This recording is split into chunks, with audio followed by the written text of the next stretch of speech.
Hello বন্ধুরা, আজকে আবার একটি তোমাদের জন্য নতুন গল্প নিয়ে এলাম। সমুদ্রের মাঝখানে এক জাহাজ প্রচণ্ড ঝড়ের মধ্যে পড়ে গিয়ে লণ্ডভণ্ড হয়ে গেল। সেই জাহাজে বেঁচে যাওয়া এক যাত্রী ভাসতে ভাসতে এক নির্জন দ্বীপে এসে পৌঁছল।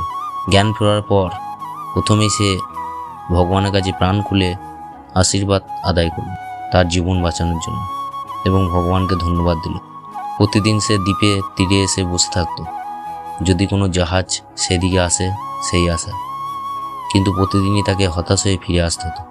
এরই মধ্যে সে সমুদ্র তীরে তার জন্য একটা ছোট ঘর তৈরি করে সমুদ্রে মাছ ধরে এবং বন থেকে ফলমূল সংগ্রহ করে শিকার করে সে বাঁচতে থাকলো। এরই মধ্যে সে একদিন খাবারের খোঁজে বনের মধ্যে গেল। বন থেকে সে যখন ফিরে এলো তখন দেখলো যে তার রান্না করা উনুন থেকে আগুন লেগে পুরো ঘরটি পুরো ছাই হয়ে গিয়েছে এবং তার কালো ধোঁয়ায় আকাশ ভরে গিয়েছে। লোকটি চিৎকার করে উঠল, হায় ভগবান, তুমি আমার ভাগ্যে এটাই রেখেছিলে। পরের দিন সকালে এক জাহাজের আওয়াজে তার ঘুম ভাঙল। জাহাজটি সেই দ্বীপের দিকে তাকে উদ্ধার করার জন্য আসছিল। সে অবাক হয়ে বলল, তোমরা কিভাবে জানলে যে আমি এখানে আটকা পড়ে আছি? জাহাজের ক্যাপ্টেন জানালো, তোমার ওই জ্বালানো ধোঁয়া সংকেত দেখে আমি বুঝতে পেরেছি যে এখানে হয়তো তুমি আটকা পড়ে আছো। এ থেকে আমরা বুঝতে পারি যে ভগবান যা করে তা মঙ্গলের জন্যই করে।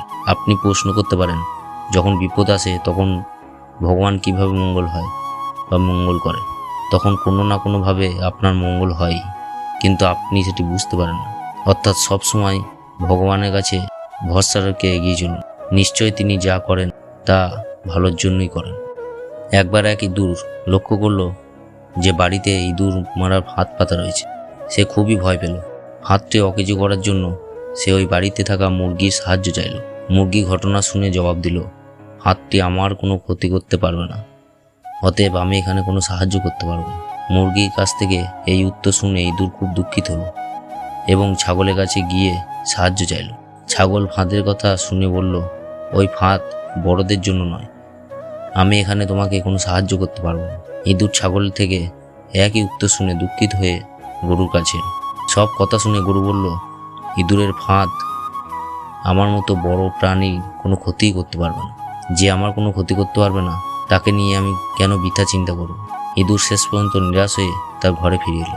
রাতেরবেলায় বাড়ির মালিক অন্ধকারের ভিতরে বুঝতে পারলেন যে ফাঁদে কিছু একটা ধরা পড়েছে।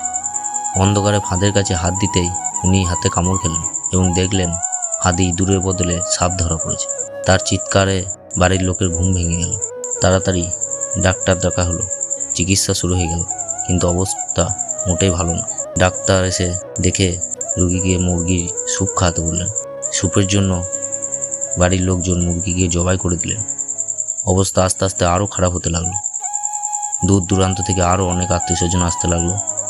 বাধ্য হয়ে বাড়ির লোকজন তাদের আপ্যায়নের জন্য ছাগলটিকে জবাই করে দিল। এর সাথে তার আরও চিকিৎসা ভালো করার জন্য তার অনেক টাকার দরকার হতে লাগলো। অবশেষে বাড়ির লোকজন তাদের গরুটিকে কসাইখানায় বিক্রি করে দিল। একসময় বাড়ির মালিক সুস্থ হয়ে উঠল, আর সেই সময় ওই ইঁদুরটি তার ঘর থেকে পর্যবেক্ষণ করল যে কী ঘটনা ঘটল।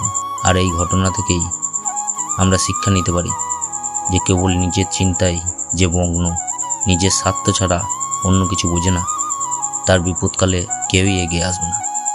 প্রতিবেশী বিপদ মানেই নিজের বিপদ, দেশ ও জাতির সংকট মানে নিজের সংকট। এই চিন্তা থেকে যে নিজেকে মুক্তি করে ফেলবে সে অনেক দূর এগিয়ে যেতে পারবে। এছাড়া এইসব চিন্তাধারা থেকে যে বেরোতে পারবে না তার বিপদ অনিবার্য। ইহ জগৎ ও পরজগৎ উভয় জগতেরই সে বিপদগ্রস্ত হবে। সে যতই বড় লোক হোক বা যতই ধনী হয়ে থাকুক, সে কোনোদিনই ভালো রাস্তায় যেতে পারবে না, সে ভালো জায়গায় কোনোদিনই যাওয়ার যোগ্য হবে না।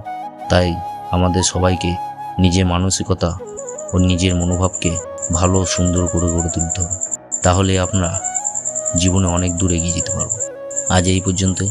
আজকের এই গল্প দুটি থেকে যদি আপনি কিছু শিক্ষা পান তাহলে ভিডিওটিতে একটি লাইক কমেন্ট করবেন এবং এই ভিডিওটি যারা নতুন দেখছেন তারা চ্যানেলটিকে সাবস্ক্রাইব করে পাশে থাকবেন। ধন্যবাদ, সকলেই ভালো থাকবেন।